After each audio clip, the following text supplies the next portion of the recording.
उनके साथ गिर गया। नहीं, मुगलपुरे वाली बाइक पे एक्सीडेंट हुआ कैसे था? यार वो ऐसे अगली ब्रेक लगा दी थी ना मोड़ काटते हुए, उसकी वजह से जब वो कराड़े आए तो अगली ब्रेक लगाई मोड़ काटते हुए, बाइक स्लिप। आज भी बैठे हुए थे? आज नहीं गिरे। नहीं, आप बैठे हुए थे शायद।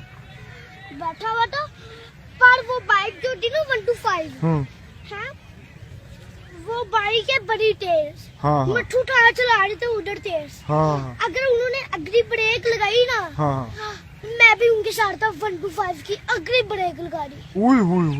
अब 125 गिर गई, टूटने वाली थी, बच गई। बच गई? हाँ, टूटने वाली थी। चोटें किसको किसको लगी?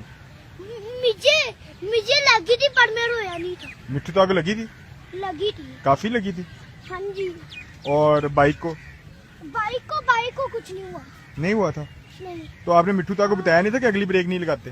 ये पकड़े, वो मैं ना जरा भूल गया था कि अगली ब्रेक नहीं लगानी ना, मैं समझा कि अगली ब्रेक लगाते हैं मोड़ काटते हुए, तो मुझे याद नहीं रहा।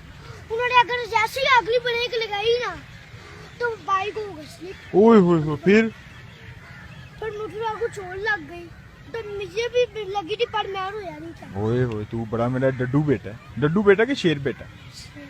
डड्डू भी है।